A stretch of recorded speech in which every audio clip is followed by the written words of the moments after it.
Hey guys, Boy here, and this is things I learned with EG.Fear skeleton key. The video starts with Fear showing clear signs of dementia. I just hope his deal with EG is good enough to pay for the medical bills.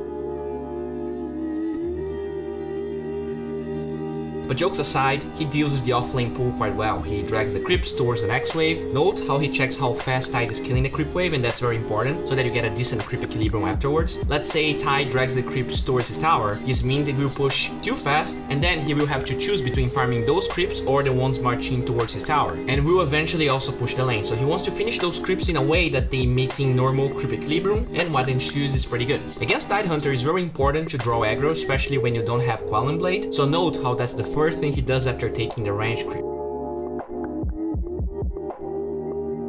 He gets engaged, it's a tango as he runs away, and the lane continues. Pay attention how he goes as far as drawing aggro towards the tower, then letting Tide anchor smash him, because then it's actually impossible to get the last hits. At the end of the day, he has no Quelling Blade or Magic Wand to capitalize on Tide using anchor, so that's very necessary. He makes sure to sell from the fog since Tide already showed twice that he has Gush, but that's not only it. Pay attention how he chooses the perfect timing to use it, since Dire has way more creeps, which means he won't lose any CS since they deal way more damage to his creeps. He ends up not following up to Shadow Demon since he is so low level and missing some last hits since the age is getting to him, but relax, there are a lot of crispy plays this game.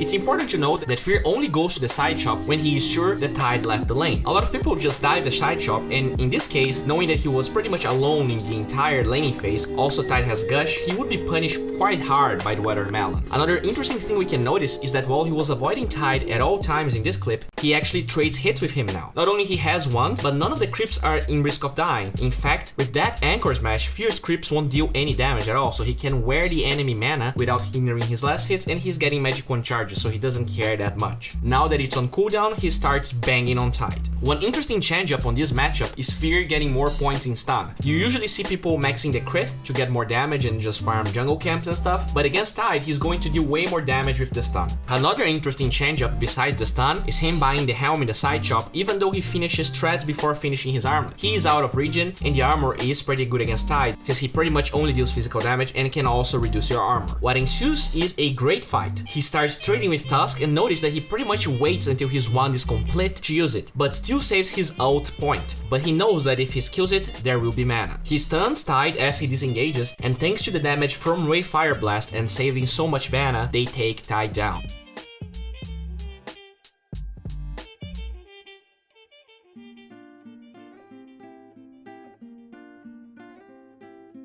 As they chase Tusk afterwards, notice how he doesn't stun even though he is in range. Tusk can easily dodge that, so he cancels the animation and finishes him off later when he commits the snowball.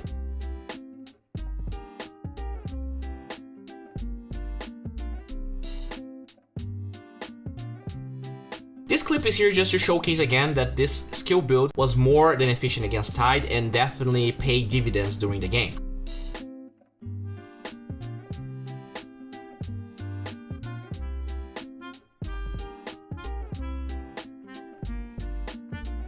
Another big mistake I see very often is carries that have good lanes and then they just try to rush some weird item without threats. This goes for Lunas and Svens that get good lanes and then they rush Mask of Madness without threads, and Wraith Kings that go Armlet without threads. Threads makes you so much better in lane and smoothens your power curve way more than farming an entire Armlet from the ground up. Even in the scenario where you buy the helm, as we can see here. Not only he spent 4 points in stun, something very rare, but having mana for thread switch is important. With the addition of skeletons, the attack speed in lane is very desirable. It's just a fast item that you can get straight up. You can't even fit all the components in your inventory, you're already pretty full. But anyways, I can see a lot of people at some point against a Tidehunter be like, well, I will farm large camps or ancients. The thing is, Tidehunter is a hero that when free in lane farms insanely fast. What Fear does is give up on some of the potential extra farm he could get in exchange to reduce Tide's farm by a huge margin. And it's beautiful. He denies range creeps, he pressures him, he cancels his TP when he was going for a fight, and that was actually very high impact even though it doesn't look like it, and he pulls off an amazing play that he sets up as beautifully as any grandpa. He buys all the armlet components and sends them besides the gloves of haste that he finishes in the side shop, and watch the old man. He stuns Tide randomly here. Notice that this is catapult wave, and as he finishes the armlet, the pieces of the puzzle start mashing. He eats his mango in case a random Bane is hiding there because he saw saw him a couple of seconds ago and just drains his ult mana during Fiend's Grip, and he goes in. Notice how he baits the first Anchor Smash. He gets close enough as a creep was about to die, so Tide really wants to use it anyways since it's tower hit, so he actually needs to commit the Anchor Smash to get it. Guess what? That's his timing window now. He stuns, guaranteeing 2 hits without Anchor Smashing actually proccing, and he just makes sure to crit with the last attack. Not only his power spike usage was as crispy as possible, he also made sure not to waste his skeletons farming, because now he can take the tower. Note how he ignores the dire creeps completely. This solo kill might seem small, but he knows how hard it is to get a tower against a Tidehunter, and he milks his achievement as best as possible, and there you go.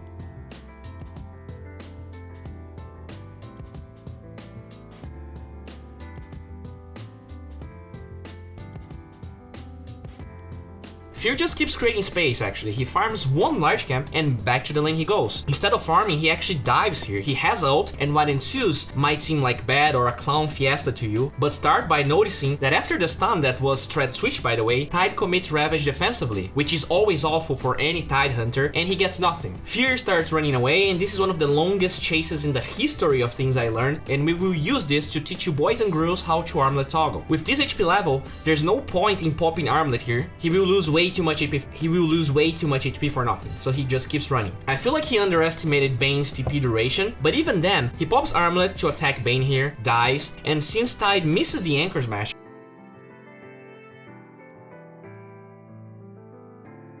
he almost destroys Pack, but keep watching as he disengages. He knows that Tide used Gush during Fiend's Grip and will have it soon, so he stuns him and not the enemy with burst damage. The secret to Armlet Toggle is try your best to focus in the enemy damage instances as you use your other side of the brain to do whatever it is that you need to do. In this case, as he runs away, he wastes the Shadow Fiend raise before Armlet Toggling, and then he goes back. One attack gets thrown, and since he knows SF still doesn't have the long raise, another toggle. In this case, he pops the wand and doesn't turn it on until he's reasonably sure SF has raises. He turns it on, sees the SF animation, doesn't flinch, and as soon as the Gush hits, he Armlet toggles, and this time, Tide just used Gush, and SF has double raises, so he stuns SF, and after the attack from him hits, and he's sure no melee creep will attack him, he Armlet toggles again. Dagger gets committed, he sees that Spack just attacked, Armlet toggles again.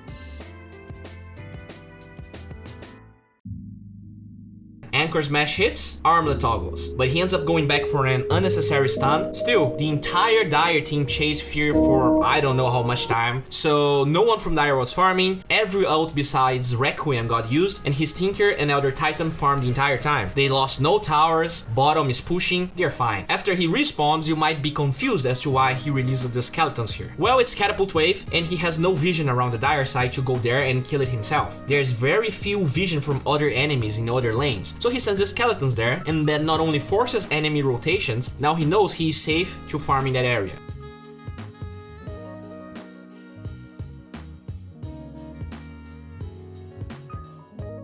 Even if he died here, then there will be little Dire could do to pressure any towers. I mean, if they actually just sent everyone towards the Radiant jump. He finally starts hitting his first Ancient camp, but the old man has no time for child's play. As Seth gets an Invis rune and he knows it. Look how he plays. He has no ult, so he hides super far back. They get a great kill.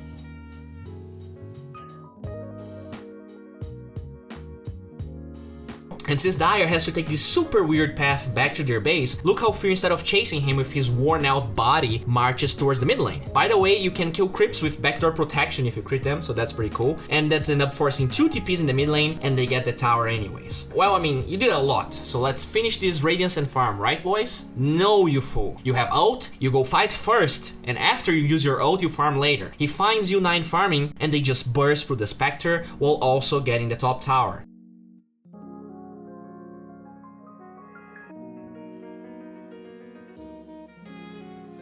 The old man doesn't cease to impress. He's farming Ancients here and gets ambushed. Let's learn more about Armlet Toggling again.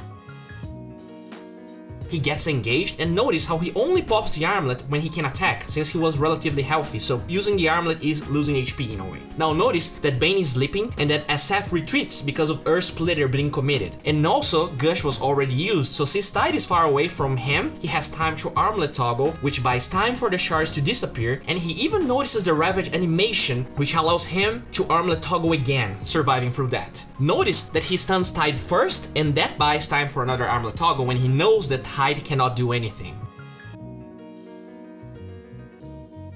Then, when Spectre ults, you always have 1 second before they start attacking, so here Armlet toggles again.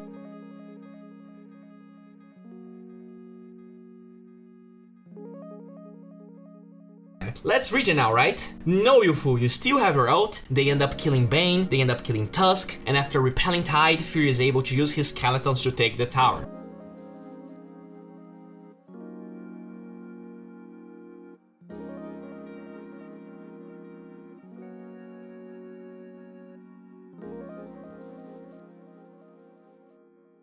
A lot of times you see Wraith Kings using the skeletons in fights or in Ancients, and against that much AoE, especially Tide, they're pretty much worthless. By being a smart spender, he can use them here to pressure the tower, and that's his Radiance done. The only time he actually starts farming is after the Radiance, but especially because the other towers are all down and it's harder for him to now force engagements. So he farms his Blink Dagger before being active again. With the Blink, he's able to burst Tidehunter insanely fast, and that's pretty much game. Well guys, thank you for watching. It's a pleasure to make videos like this. If you want more Things I Learned videos, please like. This is the only tool I have to actually know whether people like my videos or not. This video is sponsored by Pvgna. They have a huge library of videos that will allow you to increase your knowledge and maybe your MMR as well. My stream format is very interesting. Basically, people in the chat can actually vote which lane I'm playing or which hero I'm playing by using Twitch chat, so I feel like it's pretty cool. If you want some sort of chill stream with very good music and with a lot of knowledge, please follow me on Twitch. And that's it, boys. Thanks for watching.